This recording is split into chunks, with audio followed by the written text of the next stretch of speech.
क्या हर रोज पेट साफ करना आपके लिए मुश्किल होता जा रहा है और इस कॉन्स्टिपेशन की वजह से आप बॉडी में लो एनर्जी, हैवीनेस, ब्लोटिंग या सर दर्द जैसे सिम्टम्स भी एक्सपीरियंस करने लगे हैं? लैक्सेटिव्स, चूरन, त्रिफला, गर्म पानी सब ट्राई करने के बाद भी कोई परमानेंट सोल्यूशन नहीं मिल रहा? अगर हाँ, तो आप एकदम सही जगह आए हैं। इस वीडियो में आप जानेंगे 5 शक्तिशाली तरीकों के बारे में जो आपको कॉन्स्टिपेशन को जड़ से खत्म करने में मदद करेंगे सिर्फ 21 दिनों में। आगे आप जानेंगे एक ऐसे हर्ब के बारे में जो आपके बाउल मूवमेंट्स को नेचुरली रेगुलेट करता है और आपकी किचन में अभी मौजूद है, और उस एक ऐसी चीज़ के बारे में जो कॉन्स्टिपेशन में अक्सर डॉक्टर्स हमें रेकमेंड करते हैं, लेकिन वो आपकी कंडीशन को एक्चुअली और ज़्यादा बिगाड़ देता है। आइए शुरू करते हैं अपने पहले टूल से, and that is using a footstool. आजकल हम वेस्टर्न टॉयलेट्स यूज करने लगे हैं जिसमें आपकी बॉडी और नीज का ऐसे 90 डिग्री एंगल बनता है। अब प्रॉब्लम ये है कि इस पोजीशन में आपकी इंटेस्टाइन का आखिरी हिस्सा, आपका रेक्टम, बेंड रहता है, जिसकी वजह से वेस्ट स्मूथली पास नहीं हो पाता और आपको बहुत जोर लगाना पड़ता है। इसीलिए ट्रेडिशनली हमारे देश में इंडियन टॉयलेट्स होते थे जिसमें हमें स्क्वाट करके बैठना पड़ता था। इस पोजीशन में बेसिकली वो बेंट पाइप सीधा हो जाता था और बॉडी स्टूल को इजीली रिलीज कर पाती थी बिना कोई प्रेशर लगाए। अरे चिंता मत कीजिए, मैं आपको अब इंडियन टॉयलेट अपने घर पे इंस्टॉल करने के लिए नहीं बोलूँगी। आप अपने वेस्टर्न टॉयलेट में भी इस स्क्वाट पोजीशन का बेनिफिट ले सकते हैं। कैसे? एक फुट स्टूल के जरिए। सिंपली अपने WC के आगे एक फुट स्टूल रख लीजिए। अगर ये ना मिल पाए तो एक बाल्टी को उल्टा करके भी रख सकते हैं। इससे आपकी बॉडी को काफी हद तक उसी स्क्वाटिंग पोजीशन का फायदा मिलता है। अब मुझे पता है आप में से कुछ लोग क्या सोच रहे होंगे, इतनी छोटी सी चीज बदलने से क्या ही फर्क पड़ेगा? फर्क पड़ेगा। इनफैक्ट फुट स्टूल पे तो काफ़ी रिसर्च भी की गई है जो बताती है कि जिन लोगों ने इसको यूज़ किया उनको मोशन पास करने में पहले से सिर्फ आधा समय लगा, उन्हें जोर कम लगाना पड़ा और उठने के बाद उनको बॉडी में ज़्यादा खालीपन और मन में ज़्यादा सेटिस्फैक्शन फील हुई। तो आप भी आज से ही इस फुट स्टूल को यूज़ करना शुरू करें। अगले स्टेप पे बढ़ने से पहले एक चीज़ समझना बहुत ज़रूरी है, ये पेट साफ ना होने की प्रॉब्लम होती क्यों है। देखिए, जब हम शरीर को एक्सरसाइज नहीं देते या जब हम ज़्यादातर ऐसा खाना खाते हैं जिसमें पानी कम होता है, या जब हम बहुत स्ट्रेस लेते हैं, या अगर हम रिपीटेडली अपने बॉडी की मोशन पास करने के सिग्नल को इग्नोर करते रहते हैं, इनमें से किसी एक रीज़न की वजह से भी शरीर वेस्ट को ढंग से एलिमिनेट नहीं कर पाता। नेचुरली वो हमारी इंटेस्टाइन की दीवार पर चिपक जाता है। वक्त के साथ हम अपनी आदतें तो बदलते नहीं, तो ये लेयर बढ़ती रहती है और फ्रेश स्टूल के लिए रास्ता कम होता जाता है।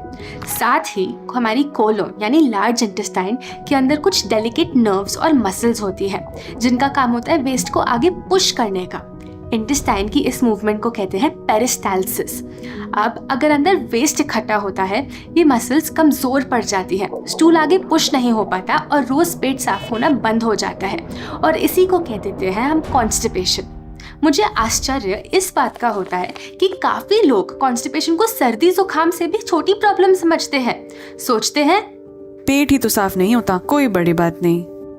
आपको पता है, आपका कोलोन आपकी बॉडी के हर सेल और टिश्यू से कनेक्टेड है। अगर यहाँ गड़बड़ होगी तो वो शरीर के अलग अलग हिस्सों में डिस्टर्बेंस लाएगी ही लाएगी, क्योंकि वो वेस्ट अंदर सड़ने लगता है, टॉक्सिन्स प्रोड्यूस करता है जो इंटेस्टाइन के थ्रू आपके ब्लड में अब्जॉर्ब हो जाते हैं और ब्लड के थ्रू आपकी पूरी बॉडी में। फिर जो भी हमारा वीकेस्ट ऑर्गन होता है, ये टॉक्सिन्स उसकी फंक्शनिंग को डिस्टर्ब करते हैं और उसमें बीमारी लाते हैं। इसीलिए तो कॉन्स्टिपेशन को मदर ऑफ ऑल डिजीजेस बोला जाता है। मेरा आपको ये सब बताने का इंटेंशन सिर्फ ये है कि आप इस प्रॉब्लम को प्लीज लाइटली ना लें, टालते ना रहें और एक्शन लें और इसको पूरी तरह हील करें। चलिए बढ़े अपने सेकंड स्टेप पे। ये है consume at least 1 cleansing drink per day. अब मैं आपके साथ ऐसे 3 जूसेस और एक स्पेशल टी के बारे में शेयर करने वाली हूँ जो आपके लिए बहुत बेनिफिशियल होंगे। पहला, सफ़ेद पेठे का जूस, ऑल्सो कॉल्ड ऐश कार्ड जूस। ये ऐश कार्ड आपको किसी भी सब्जी वाले के पास मिल जाएगा।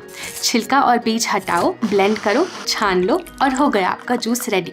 सेकंड, आंवला जूस। ये आपकी डाइजेस्टिव फायर को बढ़ाता है जो अल्टीमेटली डाइजेशन और बाउल क्लियरिंग दोनों में हेल्प करता है। 3 आंवला पानी के साथ ब्लेंड करो, छान लो, फिर 2-3 गुना ज़्यादा और पानी मिला के पी लो। Third, coconut water with sabja seeds. Coconut water अपने आप में ही माइल्डली लैक्सेटिव होता है। उसमें 1/4 चम्मच सब्जा सीड्स मिला लो। 5 मिनट में ही वो स्वेल हो जाते हैं। ये भी आपके गट को क्लीन करने में बहुत मदद करते हैं। और फोर्थ, फेनल टी। फेनल यानी सौंफ वो स्पेशल हर्ब है जो आपके डाइजेस्टिव सेक्रीशन को बढ़ाता है, जिससे आपकी अग्नि और इम्प्रूव होती है और बावल्स और इजीली क्लियर हो पाते हैं। फेनल टी बनाने के लिए सिंपली आधा टीस्पून सौंफ को 1 कप पानी में उबाल ले और फिर कप में निकाल ले। इसको छानने की कोई ज़रूरत नहीं। आप इन 3 में से किसी भी एक जूस को जो आपके लिए इजीली अवेलेबल हो उसको सुबह पी लीजिए अपने ब्रेकफास्ट से 1-1.5 घंटे पहले। और फिर एक बड़ा टम्बलर इस चाय का बना के रख लीजिए जिसमें ये गर्म रहे और पूरे दिन आप थोड़ी थोड़ी चाय सिप करते रह सकते हैं। अब जब हम डॉक्टर्स के पास जाते हैं वो हमें अक्सर एक ऐसी चीज़ प्रिस्क्राइब करते हैं जिससे शॉर्ट टर्म में तो रिलीफ मिलता है, लेकिन जैसे ही लेना बंद करो प्रॉब्लम वापस आ जाती है। हम बात कर रहे हैं लैक्सेटिव्स की। जब आप इनको लेते हैं बॉडी को इनकी आदत लग जाती है और एक टाइम बाद बिना लैक्सेटिव के मोशन आता ही नहीं। हमें इस साइकिल में नहीं पड़ना। आपकी इंटेस्टाइन को किसी भी चीज़ की आदत नहीं लगनी चाहिए। ये जूसेस और हर्बल टी माँ प्रकृति के नेचुरल लैक्सेटिव्स है, लेकिन इनकी कभी आदत नहीं लगती। चलिए बढ़ते हैं अपने थर्ड स्टेप पे, ईट मोर वाटर रिच फूड।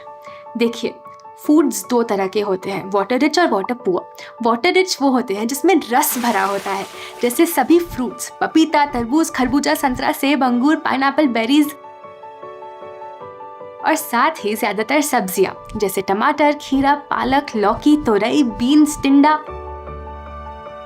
अब दूसरी तरफ वाटर पुअर फूड्स में आते हैं अनाज, दालें और मेवे जैसे रोटी, चावल, गेहूं, दाल, छोला, चना, राजमा, लोबिया, रागी, बादाम, पिस्ता, अखरोट। अगर आप किसी फूड को सिंपली अपने हाथ में रखो और थोड़ा प्रेस करो, अगर उसमें रस निकले तो समझ जाना वो वाटर रिच है, और अगर कुछ ना निकले तो समझ जाना वो एक वाटर पुअर फूड है।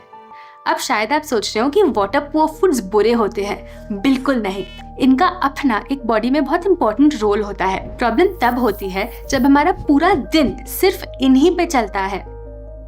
फॉर एग्जाम्पल, अगर आप एक मिक्सी में सिर्फ सूखी चीजें डालें, रोटी, दाल, चावल, ब्लेड कितना भी पावरफुल क्यों ना हो, कुछ मिक्स हो पाएगा? नहीं।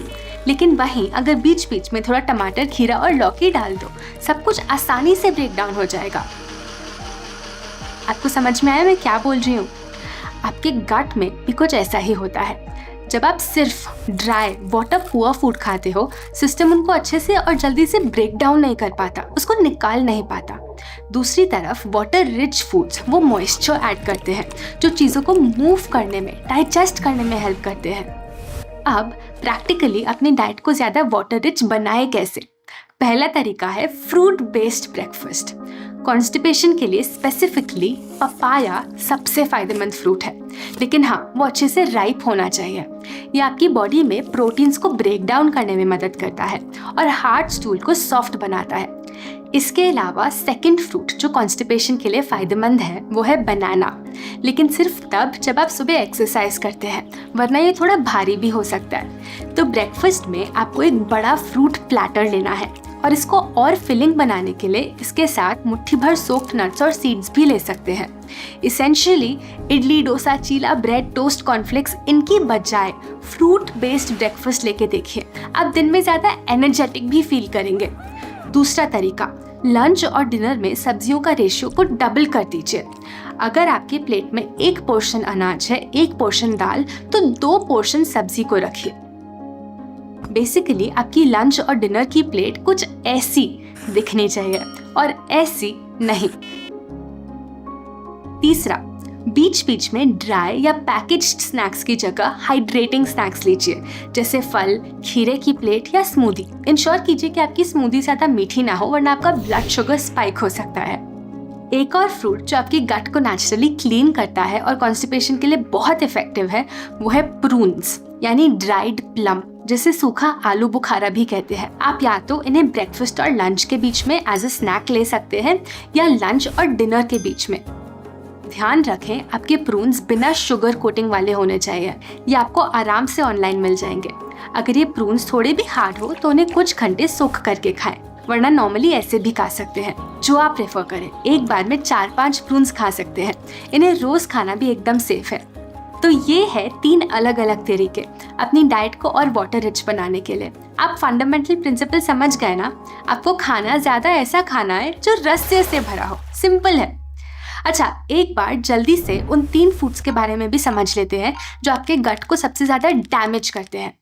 पहला, रिफाइंड फ्लावर, जैसे कि मैदा। इसमें आ जाती है वो सारी चीजें जो मैदे से बनती है। भटूरा, नान, पिज्जा, पाव, नूडल्स, बिस्किट, बाकी तो आपको पता ही है। दूसरा, दूध और दूध से बनी चीजें। अब मुझे पता है इस फैक्ट को डाइजेस्ट करना थोड़ा मुश्किल है, लेकिन सच ये है कि आजकल के सेडेंटरी लाइफस्टाइल में ये डेयरी प्रोडक्ट्स हमारा शरीर नहीं डाइजेस्ट कर पाता। ये अंदर म्यूकस पैदा करते हैं। और तीसरा, मीट। इसको पूरा डाइजेस्ट होने में 3 दिन तक लग सकते हैं। ये बहुत हैवी होता है और गट को काफी स्लगिश बनाता है। मैं जानती हूँ आपके लिए इनको अवॉइड करना थोड़ा मुश्किल हो सकता है। हम फैमिलीज के साथ रहते हैं, बाहर जाना होता है, लेकिन जितना हो सके आप इनका कंजम्पशन कम कीजिए। ट्रस्ट मी, आपको इंस्टेंट रिजल्ट्स दिखेंगे। आप सोच रहे होंगे मैं ये सब इतने कॉन्फिडेंस से कैसे बोल सकती हूँ, क्योंकि पिछले 8 सालों में मैंने हजारों लोगों को देखा है जिन्होंने इन्हीं स्टेप्स को फॉलो करके अपने गट इश्यूज और कॉन्स्टिपेशन को रिवर्स किया है। चलिए उनमें से कुछ लोगों से मिलते हैं और फिर बढ़ेंगे अपने अगले और बहुत इंपॉर्टेंट 4th स्टेप पे, जो हमें कोई नहीं बताता। I have been struggling with constipation, जहाँ से मुझे याद है I had so many skin issues also. I had constipation all my life, and because of the constipation, I had rheumatoid arthritis also. Constipation never left me. I used to have painful stools, bloating, gastric issue. जब तक जगा हूँ तब तक problem हो रही है। कोई कहता है ये दवाई खा लो, लूज मोशन शुरू हो जाते हैं, फिर उसके बाद मेडिसिन ले लेती थी and ठीक होता था, and then फिर से स्टार्ट हो जाता। After doing all sattvic lifestyle, it's all gone. Now I don't have to take anything. And in a week my problem was solved. My stomach was getting cleared every day in the morning. गट का juice पियो, fruits खाओ। तो मैंने ये सब try किया। 15 दिन के अंदर अंदर मेरे सारे प्रॉब्लम सॉल्व हो गए थे। मैं एक्सपेक्ट कर रहा था 1 से 3 मंथ में कुछ होगा, और ये 4 दिन में ही मुझे इतना जल्दी डाइजेस्ट हो रहा था। Ash gourd juice I think has really helped me. जितना आप अपने शरीर के लिए केयर करोगे, वो भी आपको उतना ही केयर करेगा। लाइफ बहुत इजी हो गई है। आपको खुद फील होगा कि आप अंदर से फ्रेश फील कर रहे हैं। I am really happy to be a part of Satvik movement and thankful to them. आइए बढ़ते हैं अपने 4th स्टेप पे, और वो है मूवमेंट। एक्सरसाइज आपके लिए अच्छी है, ये तो आपको पता है, लेकिन फिर भी मैं आपके लिए 2 नीचे स्टडीज लिंक कर रही हूँ जो क्लियरली बताती है कि लैक ऑफ मूवमेंट और कॉन्स्टिपेशन का कितना बड़ा लिंक है। बाय द वे, आपको इस वीडियो में कोट करी हर स्टडी का लिंक नीचे डिस्क्रिप्शन में मिल जाएगा। वैसे तो सभी एक्सरसाइजेस फायदेमंद है, लेकिन आपके गट के लिए कुछ स्पेसिफिक मूवमेंट्स हैं जो एक्स्ट्रा बेनिफिशियल है, जैसे ट्विस्टिंग आसनास, पश्चिमोत्तासन, मरीच आसन, अर्ध मत्स्येंद्र आसन, मल आसन। अगर आप सोच रहे हैं ये सब करेंगे कैसे, तो हमारे पास आपके लिए एक स्पेशल गिफ्ट है। हमने अपने योगा चैनल पर एक 30 मिनट्स की वीडियो अपलोड करी है जिसमें ये सारे आसनास इंक्लूड करे हैं। चाहे आप एक बिगिनर हो या ऑलरेडी योगा प्रैक्टिस करते हो, आप इसे देखकर साथ में प्रैक्टिस कर सकते हैं। वीडियो का लिंक आपको नीचे डिस्क्रिप्शन में मिल जाएगा। और अगर आपको लगता है कि अरे योगा तो मुझसे होगा ही नहीं, कोई बात नहीं, आप ब्रिस्क वॉकिंग करें, कोई स्पोर्ट खेल लें, डांस करें, साइकिलिंग करें, वो मूवमेंट करें जो आपके दिल को खुश करे। पर मुझे सुबह काम पे जाना होता है, इतना सब करने का टाइम कहाँ है? अगर डॉक्टर कहे कि आपके हार्ट में ब्लॉकेज है तो सब सीरियस हो जाते हैं। अगर दिमाग में ब्लॉकेज हो, पूरा परिवार पैनिक हो जाता है। विंड पाइप में ब्लॉकेज हो जाए तो सबको छोड़ छाड़ के हॉस्पिटल भागते हैं। तो फिर गट में ब्लॉकेज को इतना कैजुअली क्यों लेते हैं, जबकि that is the mother of all diseases, even mental health problems. तो इसीलिए आप ये मत सोचिए मेरे पास तो ये सब करने का टाइम नहीं है। आप लाइफ में जिस चीज को प्रायोरिटाइज करेंगे उसका टाइम निकल आ जाएगा, सच में। बढ़ते हैं अपने कॉन्स्टिपेशन हीलिंग प्लान के लास्ट स्टेप पे। अभी तक आपने ये 4 चीज़ें सीखी हैं। अब मैं सच बताऊं तो ये 4 चीज़ें काफ़ी हैं। अगर आप इम्प्लीमेंट करते हैं, आप 1 हफ्ते के अंदर अंदर ही चेंजेस देखेंगे। लेकिन ये लास्ट स्टेप उनके लिए है जो और ज़्यादा फास्ट रिजल्ट्स चाहते हैं, और वो है abdominal wet pack followed by enema. Wet pack एक बहुत ही सिंपल टूल है जो नेचर क्योर का पार्ट है। एक ठंडे व्हाइट कॉटन के कपड़े को आपको 30 से 40 मिनट के लिए अपने एब्डोमेन पे रैप करके लगाना है। लगाकर कोई भी और काम कर सकते हैं। जब ये वेट पैक लगाते हैं, बॉडी में 2 टेम्परेचर्स मेंटेन होते हैं। जहाँ वेट पैक लगा है वो पार्ट्स ठंडे, बाकी शरीर गर्म। इससे ब्लड सर्कुलेशन बढ़ता है और जब ब्लड सर्कुलेट होता है तो टॉक्सिन्स, वेस्ट जो इंटेस्टाइन के अंदर जमा हुआ है वो भी धीरे धीरे अपनी जगह छोड़ने लगता है और बॉडी से निकलने के लिए तैयार होता है। वेट पैक लगाने के बाद अगर आप एनेमा लें तो आपको डबल फ़ायदा मिलेगा। एनेमा के थ्रू आप अपने रेक्टम में थोड़ा पानी डालते हैं, उसको होल्ड करते हैं और ये पानी अंदर जाके वेस्ट को लूज़ करता है और बाहर निकालने में मदद करता है। और हाँ, वैसे तो एनेमा आपको एक केमिस्ट शॉप में मिल जाएगा, लेकिन आपके लिए इसको और कन्वीनियंट बनाने के लिए हमने इसको अपनी वेबसाइट पर भी अवेलेबल किया है। अगर आप एनेमा या वेट पैक ऑर्डर करना चाहते हैं तो यहाँ क्लिक कर सकते हैं, और अगर आप एनेमा की पूरी विधि समझना चाहते हैं तो यहाँ क्लिक करें, और अगर आप वेट पैक के बारे में और सीखना चाहते हैं तो यहाँ। मैं आशा करती हूँ कि आप ये स्टेप्स फॉलो करके अपनी कॉन्स्टिपेशन को पूरी तरह हील करेंगे। अभी के लिए इतना ही, हम जल्द वापस मिलेंगे।